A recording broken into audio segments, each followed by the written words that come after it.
आप लोग जानते हैं आज जो है देश के अंदर जो औकाफ बिल जो है पास हो चुका है। जैसे मतलब गवर्नमेंट अपने अंडर में उसको लेने की कोशिश समझ हो गई हो, मगर अब वो हुआ है ठीक है।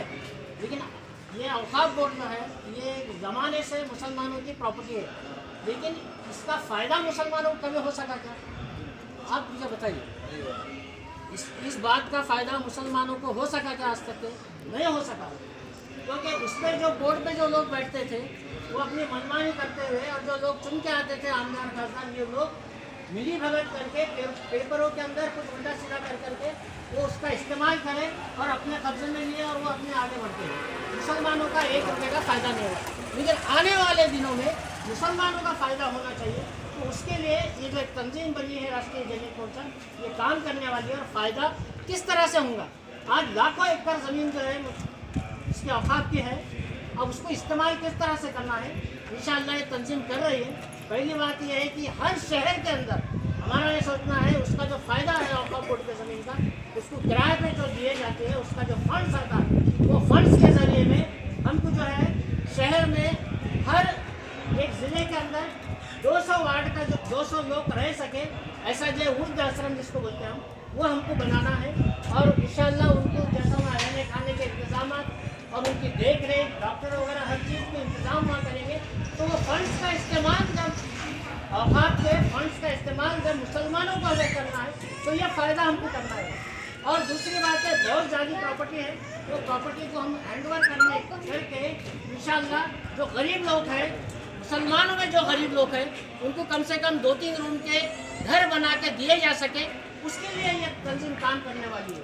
और दूसरी बात है कि आज जो देश की सरकारें हैं ये गैर जिम्मेदारी से मनमानी तरीके से काम कर रहे हैं। आप किसी भी मुद्दे को लेकर चलो तो मनमानी चालू है, वो कभी किसी के बारे में सोचते नहीं है। आज देश के अंदर इतने बड़े बड़े रोड बने हैं कि मैं लफ्ज़ों में बताना मुश्किल है, यानी कि 50-50 हज़ार करोड़, 1-1 लाख करोड़ के रोड ऐसे बनाए गए जिसका इस्तेमाल बहुत कम होता है। और आज जो शहर की ज़रूरत है, बस्तियाँ हैं, जैसे कि अब हम लोग खड़े हैं, ऐसी हज़ारों जो है रोड है पड़े हैं, लेकिन जहाँ फंड्स नहीं लिया जाता। तो इंशाअल्लाह ये जो तंजीम है वो फंड्स लेके झगड़ के फंड्स लेंगे, और जितने भी जो रोड के काम रुके हुए हैं, जहाँ ज़रूरी है, जहाँ जैसा गलियों के अंदर इधर उधर जहाँ ज़रूरी है, वो रोड के काम हम कराएंगे इंशाअल्लाह। और भी जो नल के काम है, आज ये बस्ती भी बन करके एक ज़माना हो गया, लेकिन यहाँ भी नल नहीं है, तो इंशाअल्लाह नल भी जल्द से जल्द इस एरिया में आ सके। शहर के जितने भी जो है नए बस्तियाँ बनी हैं उनको सहूलतें मिल सके, इसके लिए राष्ट्रीय जैनिक मोर्चा नाम की तंजीम काम करनी है। होना चाहिए ना भाई ऐसा, बस आप लोगों का साथ होना चाहिए। आज तक जो चुनाव आ रहे हैं और चुनाव जा रहे हैं, मुसलमानों के हाथ में कुछ आया क्या भाई? और आया नहीं। आने वाले दिनों में मुसलमानों को तरक्की की तरफ लेके जाना है। मुसलमानों को सरकारी नौकरी में रिजर्वेशन मिलना चाहिए, देश से जातिवाद खत्म होना चाहिए। इस मुद्दे को लेकर हम चल रहे हैं, क्योंकि जातिवाद की वजह से सिर्फ मुसलमानों का नुकसान है देश में, है ना भाई? सही बोल रहा हूँ या गलत बोल रहा हूँ? देश के अंदर जो भी जातिवाद के मुद्दे उठाए जाते हैं, उन मुद्दों को लेकर के सिर्फ नुकसान किसका होता है? सिर्फ मुसलमानों का होता है। हर समाज मजे कर रहा है, हर समाज आगे बढ़ रहा है, लेकिन आए दिन मुसलमान कमज़ोर होते जा रहे हैं। अब हमको अगर ये मुसलमानों को कामयाबी की तरफ लेके जाना है तो सबसे पहला काम है हिंदुस्तान के मुसलमानों को हमको एक सोच में आना है, एक प्लेटफार्म से जुड़ना है। इंशाअल्लाह जब हम एक हो जाते हैं तो इतनी बड़ी ताकत बनते हैं। इंशाअल्लाह ये जो तंजीम बनी है, चुनाव नहीं लड़ी है, क्योंकि चुनाव में हमारी कामयाबी नहीं होती है, तो हम कामयाब हो नहीं सकते, तो सरकार से क्या लेंगे? थोड़ा पानी पीकर इंशाअल्लाह देश में हम 20 करोड़ मुसलमान हैं। जब 20 करोड़ मुसलमान एक सोच में आ जाते हैं तो इतनी बड़ी ताकत बन जाते हैं हम।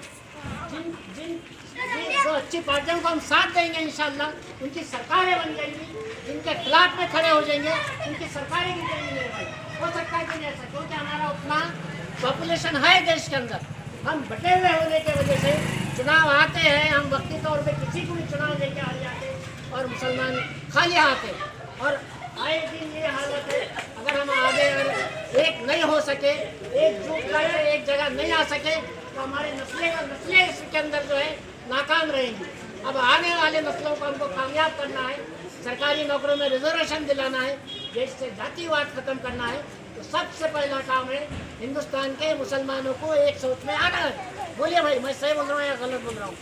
आप लोग हर सहमत की बात है। और मुसलमानों को कामयाब करना है, इंशाअल्लाह सरकारी नौकरियों में रिजर्वेशन देना है, हर तरीके के काम अच्छी तरह से हम करना है। ये जो तंजीम काम करनी है, एक अच्छे प्लानिंग से काम करनी है। हमको किसी को गलत नहीं बोलना है, किसी पे कीचड़ नहीं उछालना है।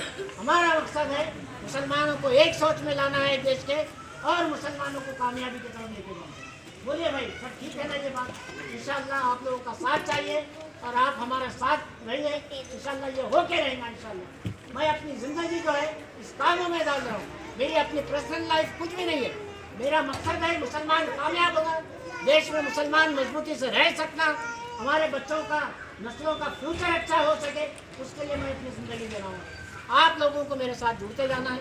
मैं तंजीम के कार्ड दे रहा हूँ, बेटे बस होगा।